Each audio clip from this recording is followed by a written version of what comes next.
O Senhor esteja convosco. Proclamação do Evangelho de Jesus Cristo segundo Lucas.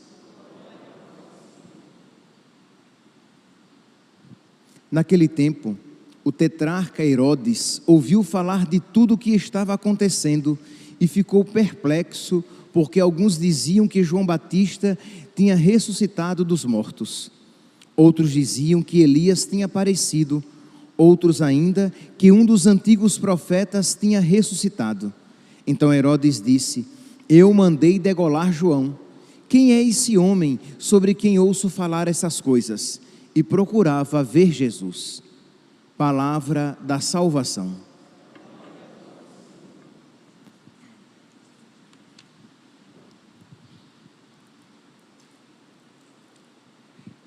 Caríssimos irmãos e irmãs, a primeira leitura de hoje, retirada do livro do profeta Ageu, nos apresenta a maldade, a falta de generosidade do coração humano. O contexto aqui é o seguinte: nós tínhamos já refletido ontem rapidamente sobre isso, fizemos menção a isso ontem. Isto é, Israel saiu do cativeiro. O rei Ciro, rei da Pérsia, permitiu que o povo de Israel voltasse para a terra prometida e lá reconstruísse a sua cidade. Muitos não quiseram voltar, isto é, quem estava muito bem estabelecido lá na Pérsia, preferiu permanecer na escravidão, mas financeiramente mais interessante, mais confortáveis, mais economicamente estabilizados, do que voltar para a terra prometida por obediência a Deus. Então, uma grande parte permaneceu no cativeiro, não voltou para Jerusalém, porque voltar para Jerusalém, imagine, reconstruir uma cidade, começar tudo do zero, era muito empenhativo, era muito custoso, daria muito trabalho. Então, é melhor permanecer na escravidão. Então, já aqui, nós poderíamos tirar uma ocasião de reflexão espiritual, isto é, às vezes, não às vezes, mas frequentemente somos tentados a procurar uma vida mais confortável, longe de Deus, a estar com Deus e ter dificuldades, desconfortos e problemas. O salmista diz assim, né? Prefiro estar na casa do Senhor a habitar nos palácios.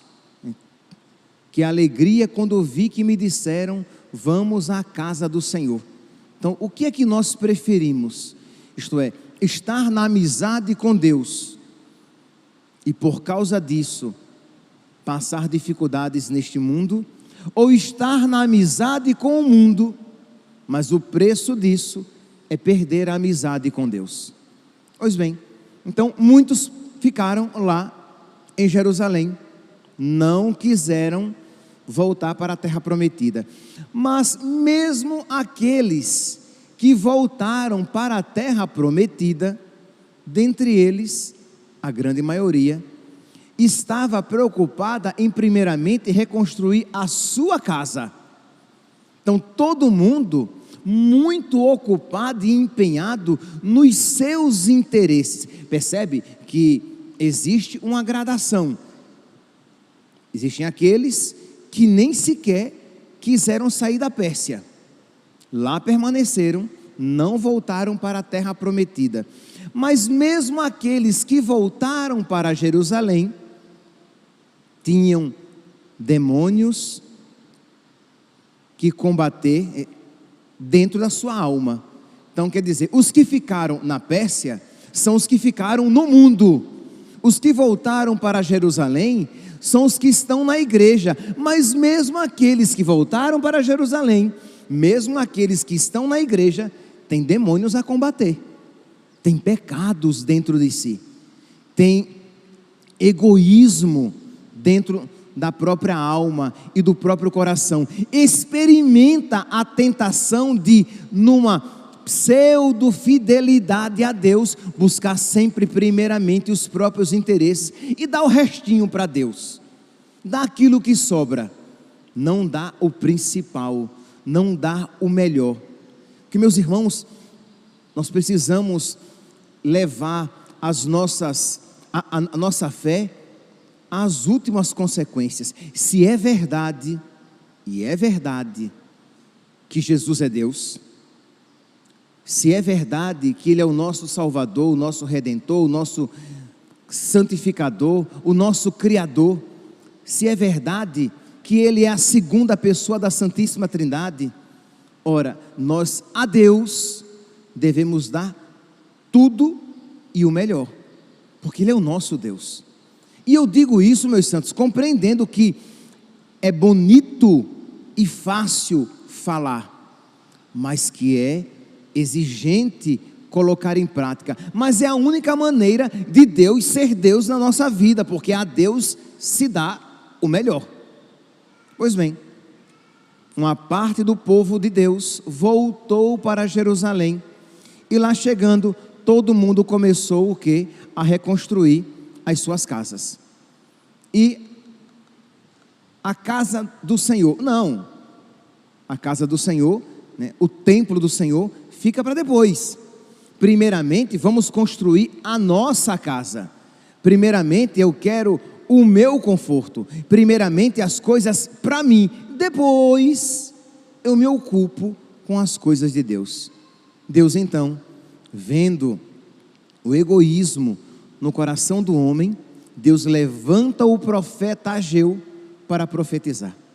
E por que, meus santos, Deus isso faz? Porque Deus é um Deus ciumento, e Deus quer estar em primeiro lugar na nossa vida, e Deus não aceita ficar em segundo lugar. Sim, mas por quê? Porque Deus sabe que quando nós o amamos acima de todas as coisas, nós somos felizes. Porque Deus sabe que é um bem para nós quando nós o amamos acima de todas as coisas. É porque Deus sabe que nós seremos felizes quando nós buscamos primeiramente os interesses de Deus. Porque o nosso coração, porque a nós nos foi dado um coração semelhante ao coração de Jesus, que em tudo buscou primeiramente os interesses do Pai.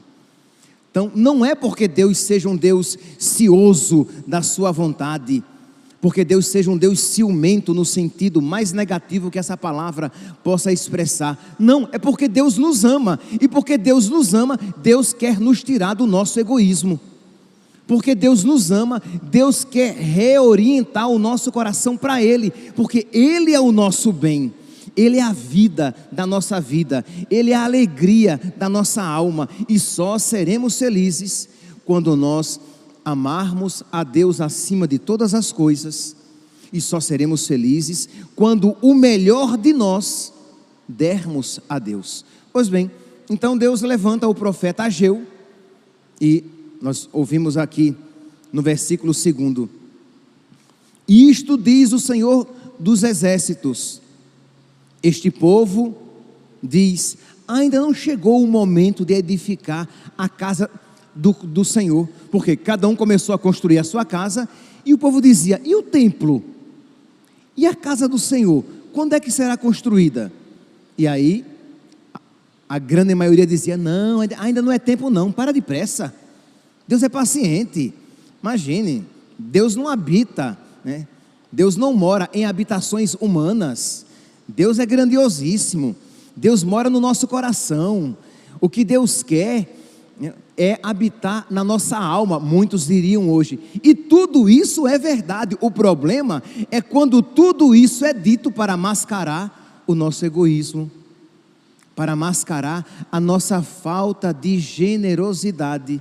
É como quando, abre parênteses, a pessoa diz assim, Deus olha a intenção do nosso coração, e a pessoa diz isso para mascarar a sua falta de pudor na maneira de vestir, a sua falta de pureza nas suas palavras, e ela diz: mas o que importa para Deus é o nosso coração, Deus vê o meu coração. É verdade, sem sombra de dúvidas, o importante, primeiramente importante, é o nosso coração. Não adianta você se vestir de cortina, se arrastando pelo chão, se cobrir dos pés ao chão e ter um coração impuro, sem sombra de dúvidas. Mas percebe, quando uma pessoa usa esse artifício para esconder a sua falta de pudor, que gosta de se vestir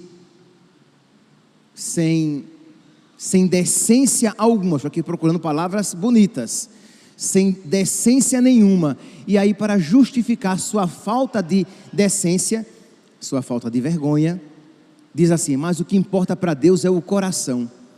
Pois bem, mutatis mutandis, voltemos aqui para o texto, é isso. O povo queria esconder a sua falta de generosidade, isto é, estava todo mundo construindo a sua casa e construindo boas casas, e a casa do Senhor, não, ainda não é tempo não, gente, para. Deus tem paciência, Deus quer a nossa felicidade, a glória de Deus é o homem vivo, Deus quer que sejamos felizes, Deus não quer que ninguém seja infeliz, mas tudo aquilo era fruto da falta de generosidade do coração daquele povo. Então Deus diz por meio do profeta Ageu: ainda não chegou o momento de edificar a casa do Senhor. A palavra do Senhor foi assim dirigida: acaso para vós é tempo de morardes em casas revestidas, né? O lambril era ainda hoje existe, é uma régua de madeira. Então quer dizer, uma casa de lambril era uma casa revestida de madeira. E Deus pergunta: não é tempo de construir o meu templo, mas é tempo de construir casas revestidas de madeira. É isso mesmo? Então Deus desmascara a falta de generosidade daquele povo que estava primeiramente ocupado com os seus interesses do que com os interesses de Deus.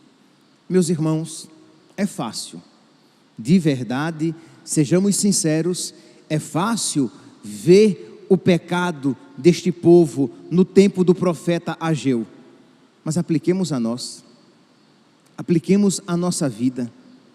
Quantas vezes nós temos muito gás, nós temos sangue no olho para fazer as coisas quando são do nosso agrado, nós temos muito gás, nós temos muito combustível espiritual, físico, psicológico para trabalhar, para labutar, quando algo vem ao encontro dos meus interesses. Mas quando é algo simplesmente para a glória de Deus, tudo é custoso, tudo é cansativo, tudo é muito exigente, é muito radical. Meus irmãos, nós precisamos pedir a Deus que nos conceda a graça para que nós aprendamos a buscar os interesses de Deus. O que é que alegra a Deus? Isso aqui alegra a Deus, isso aqui satisfaz Deus, isso aqui enche o coração de Deus de contentamento. Então eu vou buscar aquilo que alegra a Deus. Então, lutar contra os meus pecados, inclusive os pecados veniais, isso alegra a Deus. Então eu vou lutar contra os meus pecados, inclusive os pecados veniais. Ajudar o necessitado, ajudar quem de mim precisa, seja financeiramente, seja espiritualmente. Ser uma pessoa que está disposta a ajudar o outro, porque Cristo habita no outro. Isso alegra a Deus, alegra, e muito. Então isso eu vou fazer, porque eu quero buscar a glória de Deus, eu quero alegrar o coração de Deus, eu quero dar muita satisfação a Deus, e nisso consistirá a minha salvação e, consequentemente, a minha alegria. Mas quando, meus santos, nós somos regidos, guiados, primeiramente pelos nossos interesses, nós seremos levados por nós mesmos e pelos nossos interesses para o buraco. Quando a força motriz primeira das nossas ações, dos nossos projetos, são os nossos gostos, nós nos perderemos, porque nós não somos de confiança. Quando a força motriz é a glória de Deus, mesmo que nós tendamos a nos desviar, Deus nos reorientará. Mas quando a força motriz da nossa vida são os nossos interesses, nós fecharemos o nosso coração a Deus e nos perderemos. Então, começar a partir de agora, o quê? A pedir a Deus essa graça. Senhor, concede-me essa inteligência espiritual, que eu busque primeiramente a Tua vontade, que em todas e quaisquer decisões eu me pergunte: isso glorifica a Deus? Isso alegra a Deus? Isso vai dar contentamento a Deus? Porque senão, meus santos, com facilidade, hoje eu tomo essa atitude que não contenta a Deus, uma atitude aparentemente ingênua, mas que não contenta a Deus, e eu habituei o meu coração a tomar essa decisão. Amanhã, esta mesma postura espiritual de fazer coisas, mesmo que não agradem a Deus, eu farei até aquilo que não só não agrada, mas é indiferente, mas desagrada. Isto é, porque existem coisas que agradam a Deus, existem coisas que tá bom, não são pecado, não desagradam, mas não dá glória a Deus, é pura veleidade, é fruto simplesmente das suas vontades. Mas existem coisas que são contrárias à vontade de Deus, e como você não tem no seu coração o que? Primeiramente a glória de Deus, primeiramente fazer aquilo que agrada a Deus, primeiramente alegrar o coração de Deus, dar o melhor de mim a Deus, como não existe isso no seu coração primeiramente, você se afastará de Deus. Da mesma maneira que uma pessoa começa a colocar em prática na sua vida a seguinte postura: procurar sempre aquilo que agrada a Deus e dar o melhor para Deus, isso irremediavelmente levará você à santidade, porque é um princípio que santifica. O outro princípio de você buscar os seus interesses, sem se perguntar primeiramente se aquilo agrada a Deus, mais cedo ou mais tarde o afastará de nosso Senhor, o afastará do coração de Cristo, que em tudo buscava a vontade de Deus, e que deu o melhor de si ao Pai, dando-se a si mesmo pela salvação do mundo. Meus irmãos, isso que nós estamos aqui ouvindo nesta parábola, neste texto aqui de Ageu, eu aconselharia a que você depois pegasse esse texto e refletisse, e meditasse, e pedisse a Deus que lhe concedesse a graça de colocar em prática isso. Porque, repito, quando você procura primeiramente aquilo que agrada a Deus, a alegria virá ao seu coração. Mas quando você é guiado simplesmente pelas suas vontades, você terá no máximo uma alegria passageira por aquela realidade, mas depois o vazio virá.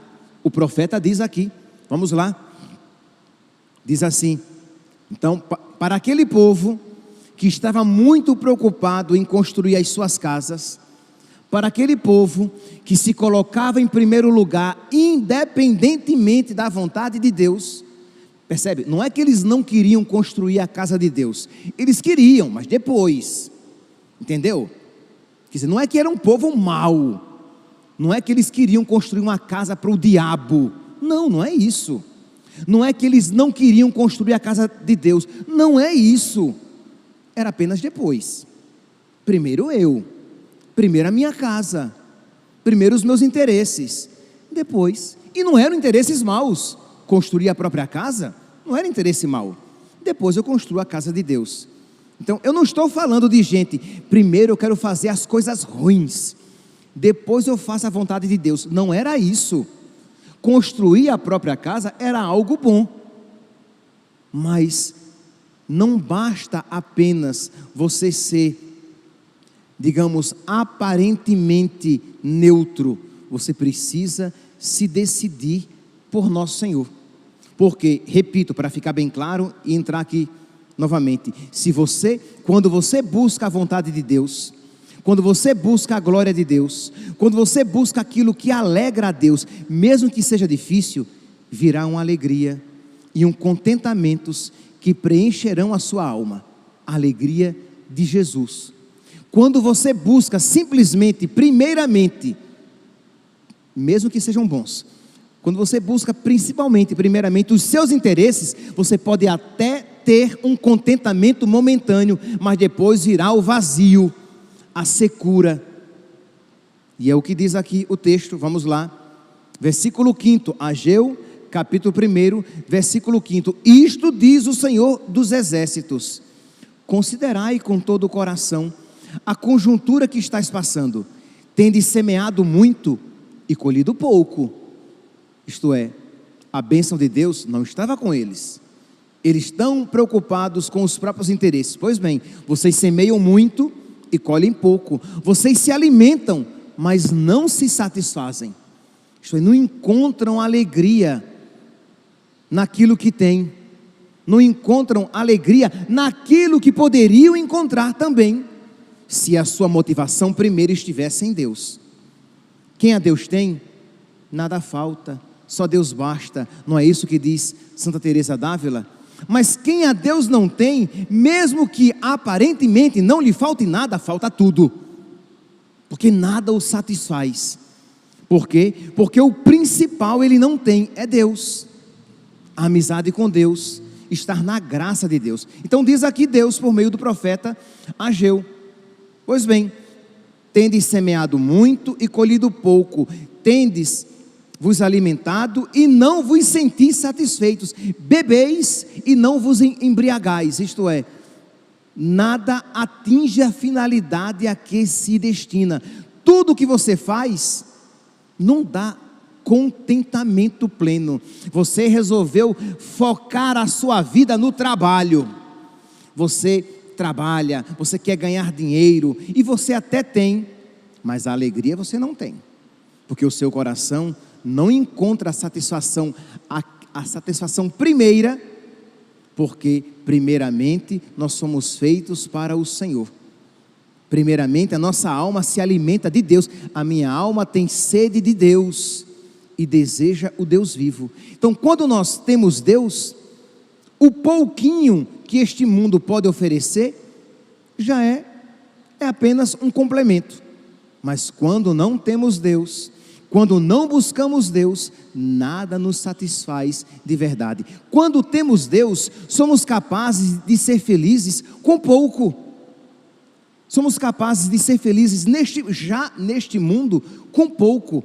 Quando não buscamos Deus, temos até muito, isto é, nossa, aquela mulher, aquele homem, tão bonitos, aquela mulher, aquele homem, saudáveis, aquela mulher, aquele homem, tem uma situação financeira razoável, mas estão embrenhados numa vida desregrada, no sexo desenfreado, nas drogas, numa vida de total destruição, às vezes até tira a própria vida, e você diz, mas por quê? Porque, meus irmãos, se nós não tivermos o principal, nada nesse mundo preencherá o nosso coração. E continua, estáis vestidos, mas não vos aqueceis. Quem trabalha por salário, guarda em saco roto, isto é, aquele dinheiro ou não rende, ou ele não atinge a finalidade a que ele se destina, ele não me dá uma satisfação verdadeira. E isto diz o Senhor dos Exércitos: considerai com todo o coração a difícil conjuntura que estáis passando. Isto é, olhe, reflita, mude de vida. O problema é que às vezes, e vocês sabem, não são poucas as vezes, as pessoas analisam, as pessoas veem, mas não mudam de postura. Continuam loucamente tentando a mesma coisa para obter um resultado diferente daquele que tem obtido há tanto tempo. Quer dizer, loucura. Você tenta, você vai por um mesmo caminho e nunca chega aonde você quer ir. E você refaz aquele mesmo caminho e não chega aonde você quer ir. E você retoma aquele mesmo caminho. Meu irmão, só os loucos tentam incansavelmente a mesma atitude para atingir uma finalidade a que não tem atingido. Então, não está vendo que essa postura não trará nem contentamento para esta vida, aquela realização interior, nem a felicidade eterna? O princípio, e termino, o princípio apresentado pela leitura de hoje, por Deus na leitura de hoje, é colocar Deus em primeiro lugar, dar a Deus sempre o melhor de nós e em tudo procurar fazer a vontade de Deus, buscar o que agrada a Deus, procurar a glória de Deus. Peçamos, meus irmãos, peçamos a São Miguel, que procurou a glória de Deus. Peçamos a São José, a Santa Teresinha do Menino Jesus. Peçamos aos nossos santos de devoção. Peçamos à Virgem Maria, que nos ensinem a buscar em tudo a glória de Deus, para que comecemos a felicidade aqui na terra e plena e perfeitamente a alcancemos no céu. Louvado seja nosso Senhor Jesus Cristo, para sempre seja louvado.